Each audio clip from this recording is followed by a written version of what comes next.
शिवाय। प्रणाम ऋषिवर। कल्याण भव। तुम कौन हो वत्स? मैं प्रथम बार तुम्हें यहाँ देख रहा हूँ। मैं प्रथम बार ही यहाँ आया हूँ पूज्यवर। यहाँ से कुछ ही दूरी पर अंगिरा ऋषि शिवशिष्ट यज्ञ का आयोजन कर रहे हैं। उस यज्ञ का संचालन करने हेतु आपको आमंत्रित किया है। कृपया मेरे साथ पधारने का कष्ट करें। स्वामी, मेरी तपस्या के कारण विगत कई दिनों से आपने भोजन नहीं किया होगा। मैं तुरंत आपके भोजन का प्रबंध करती हूँ। आप भोजन करके ही पधारें। किंतु ऋषिवर, वे सब वहाँ आपकी प्रतीक्षा कर रहे हैं। माता, आप निश्चिंत रहिए। ऋषिवर के आहार की व्यवस्था वहीं हो जाएगी। देवी, यज्ञकर्ताओं के अनुरोध को तो हमें स्वीकार करना ही पड़ेगा। यज्ञ समाप्त होते ही मैं तुरंत लौट आऊंगा। चलो वत्स।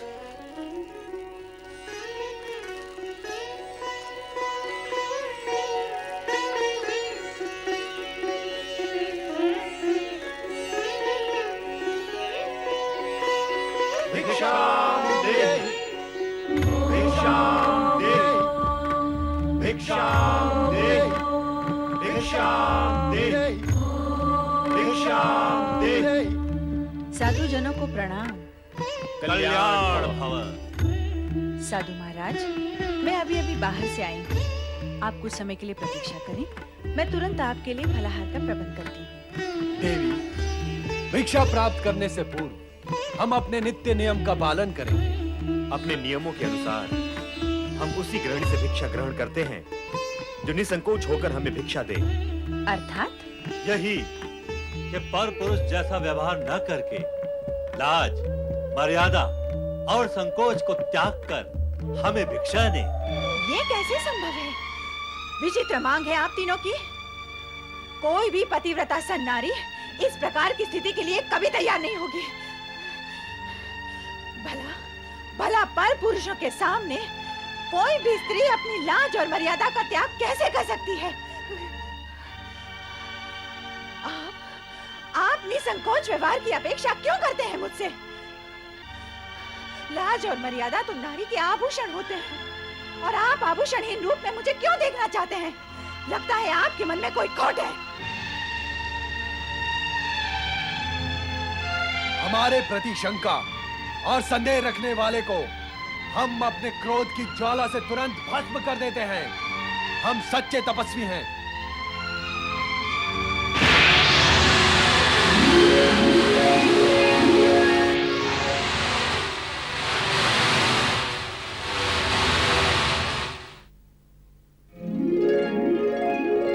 यदि तू स्वयं को इतनी महान सती समझती है तो तेरे मन में विकार ने क्यों प्रवेश किया? और यदि तेरे मन में विकार नहीं है तो तुझे तुरंत हमारी मांग स्वीकार कर लेनी चाहिए। बुद्धि भ्रमित नारी, ये मत भूल, यदि तूने हम तीनों महात्माओं को बिना भिक्षा दिए लौटा दिया तो इसका परिणाम, विनाशकारी परिणाम तुझे जीवन भर भुगतना होगा। नहीं साधुजन, नहीं। आप रुके। क्यों रुके? क्या अपना अपमान करवाने के लिए रुके? जब हमारी मांग पूरी नहीं हो सकती तो हम क्यों रुके? किंतु साधु द्वार पर आकर लौट जाएं, ये तो उचित नहीं है। उचित अनुचित का विचार करने वाले हट नहीं क्या करते अनसुईया? और हट करने वाले गृहस्थों के यहाँ हम साधु अन्न जल ग्रहण नहीं करते। इसलिए हमारा लौट जाना ही उचित होगा। ऐसा अनर्थ ना करे साधुजन। अनर्थ से बचना चाहती हो तो हमारे शब्दों का अर्थ समझो। अर्थ समझ लेने के पश्चात उन शब्दों पर आचरण भी करो। इसी में तुम्हारा कल्याण है अनसुईया। हमारी मांग स्वीकार कर लो। शीघ्र ही ऐसा अवसर आएगा जब तुम ब्रह्मा, विष्णु, महेश इन तीनों की माता बनोगी। मैं माता बनूंगी?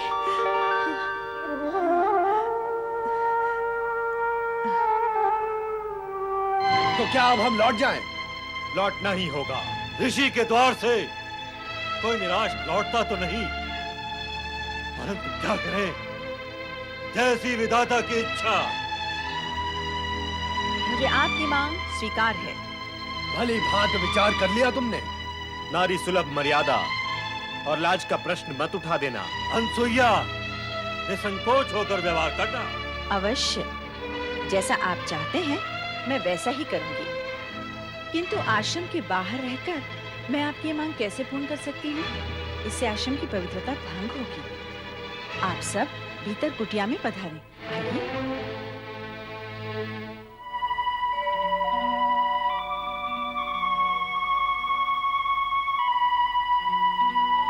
स्वामी, ये त्रिदेव मेरी परीक्षा लेकर मेरी मनोकामना पूर्ण करने आए हैं। मैं तभी इनके सामने अपनी लाज, मर्यादा और संकोच का त्याग कर सकती हूँ जब ये तीनों नवजात शिशु बनकर मुझे माता के रूप में निहारें।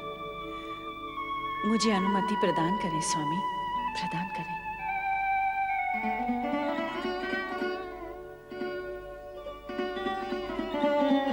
पधारे महात्मागण, अपना आसन ग्रहण करें। तत्पश्चात मैं आपके आदेश का पालन करके आपकी मांग पूर्ण करूंगी। मेरी लाज, मर्यादा और पतिव्रत धर्म की रक्षा हो।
बालक बनके मेरी माता बनने की इच्छा पूर्ण कर दी।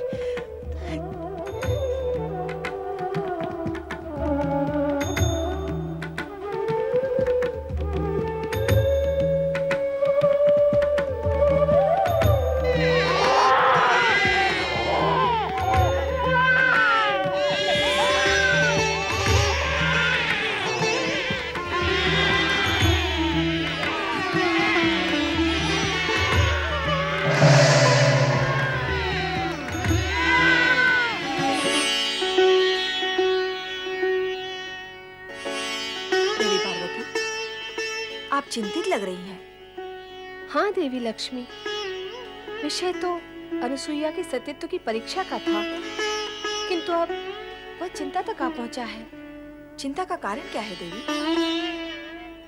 अनुसुईया के सतीत्व की परीक्षा लेने त्रिदेव यहीं से गए हैं। अब तक तो उन्हें लौट आना चाहिए था, किंतु लौटे नहीं। यही चिंता का कारण है।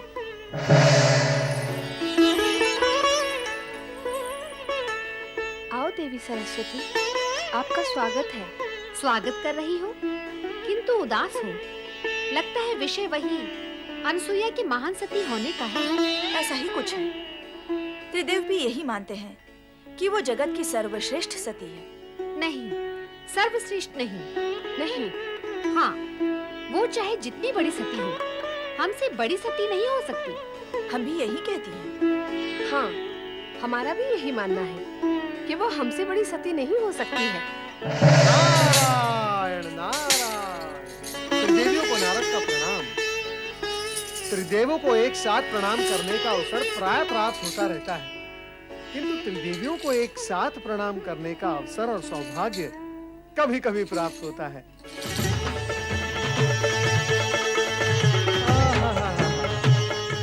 आज कैलाश पर त्रिदेवी सम्मेलन है। अवश्य ही कुछ विशेष प्रसंग होगा, किंतु त्रिदेवियों की शोभा तो त्रिदेव से है। कहाँ है त्रिदेव? नारायण नारायण। मैं तो विष्णु लोक, ब्रह्मलोक दोनों में भ्रमण करके आ रहा हूँ। दोनों लोग सूने पड़े हैं और यहाँ पर भगवान भोलेनाथ भी नहीं है। आप तीनों को तो अवश्य ज्ञात होगा ही कि त्रिदेव कहाँ है। नारद, तुम वाक्पटु तो हो ही, अभिनय पटु भी हो। तुम तो ऐसे अज्ञानी बन रहे हो जैसे तुम्हें कुछ ज्ञान ही न हो। कैसा ज्ञान माता?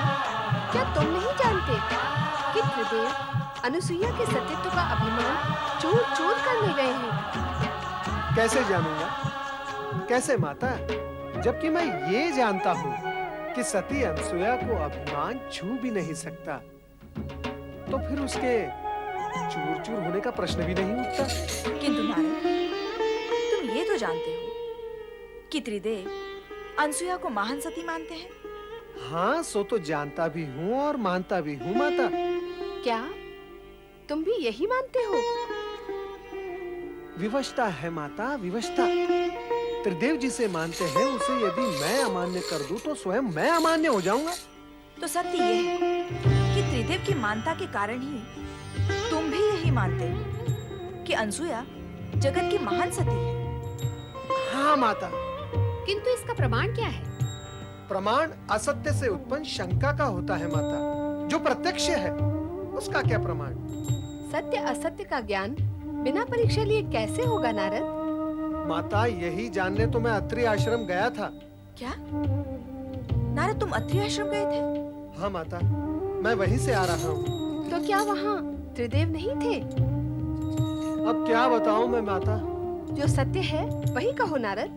बताओ नारद, त्रिदेव वहाँ थे अथवा नहीं? थे भी और नहीं भी। नारद, अपनी लीला का प्रदर्शन दानवों अथवा मानवों पर किया करो। स्पष्ट कहो, त्रिदेव वहाँ थे या नहीं? कहो नारद, अनुसुईया के आश्रम में तुम्हें त्रिदेव के दर्शन हुए अथवा नहीं? माता, मैंने वहाँ अनसुया के 3 छोटे-छोटे शिशुओं के दर्शन किए, किंतु त्रिदेव के तो तीनों लोक में कहीं दर्शन नहीं हुए।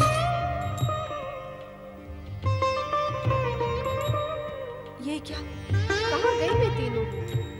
नारद, तुमने ये क्यों कहा कि त्रिदेव वहाँ थे भी और नहीं भी? नारायण नारायण। माता, मैं तो कण-कण में प्रभु के दर्शन करता हूँ। सती अनसुया के उन तीनों शिशुओं में भी मैंने त्रिदेव के दर्शन किए। बस इसीलिए कह दिया कि वे वहाँ थे। नारद, अपने से बड़ों के साथ ऐसा निर्मल विरोध करते हुए तुम्हें तनिक भी संकोच नहीं होता? मैंने कोई विनोद नहीं किया माता। रही बात संकोच की, सो तो भक्तों को संकोचहीन करने में त्रिदेव भी कब संकोच करते हैं। अभिप्राय क्या है तुम्हारा? कोई अनर्थकारी अभिप्राय नहीं है माता। सरल और स्पष्ट अभिप्राय है कि जब तक भक्त निसंकोच होकर त्रिदेव से वरदान नहीं मांगते, तब तक त्रिदेव भी निसंकोच होकर भक्तों को वरदान नहीं देते। तो तुम्हारा अभिप्राय है कि त्रिदेव अनुसुईया को निसंकोच होकर वरदान देने गए हैं? माता, कहा न मैंने कि मैंने त्रिदेव को तीनों लोक में कहीं नहीं देखा। तो फिर गए कहाँ? माता, आप तीनों मुझसे और मैं आप तीनों से यही प्रश्न पूछ रहा हूँ कि वे गए कहाँ? नारद, तुम जब अत्रि आश्रम गए थे तो तुमने अनुसुईया से उनके विषय में नहीं पूछा? अनसुया ने 3 शिशुओं को एक साथ जन्म दिया है? हमें तो इस विषय में भी कुछ ज्ञान नहीं था कि अनसुईया माँ बनने वाली है। पर माँ बनने वाली इतनी कठोर तपस्या कैसे कर सकती है? नारायण नारायण, कहीं ऐसा तो नहीं हुआ कि सती अनसुया की परीक्षा लेने गए त्रिदेव को स्वयं परीक्षा देनी पड़ गई हो? नारायण नारायण, अर्थात पृथ्वीलोक की भाषा में उन्हें कहीं लेने के देने पड़ गए हो। और फिर ये आवश्यक भी तो नहीं कि सदा त्रिदेव परीक्षा देने पर उत्तीर्ण ही हो जाए। नारद, तुम हमारी चिंता कम करने की अपेक्षा उसे बढ़ा ही रहे हो। माता, यदि मेरे वश में होता तो मैं आप तीनों की चिंता कम क्यों करता? नारायण नारायण, अर्थात जड़ मूल से मिटा ही न देता। पर क्या करूं माता, विवश हूं। नारद, ऐसा लगता है कि तुम हमसे कुछ छिपा रहे हो। छिपने वाले तो छिप ही गए माता, मैं क्या छिपाऊंगा? नारद, तुम तो त्रिकालदर्शी हो। दिव्य दृष्टि से देखकर बता कि इस समय त्रिदेव कहाँ हैं? दिव्य दृष्टि और दिव्य शक्ति से तो आप तीनों भी संपन्न हैं माता। फिर आप ही स्वयं अपनी दिव्य दृष्टि का उपयोग करके देख लें कि आपके पति कहाँ हैं, कैसी स्थिति में हैं और क्या कर रहे हैं। अब तो हमें यही करना होगा। हम व्यर्थ ही उद्विग्न हो रही हैं। चलो देखते हैं।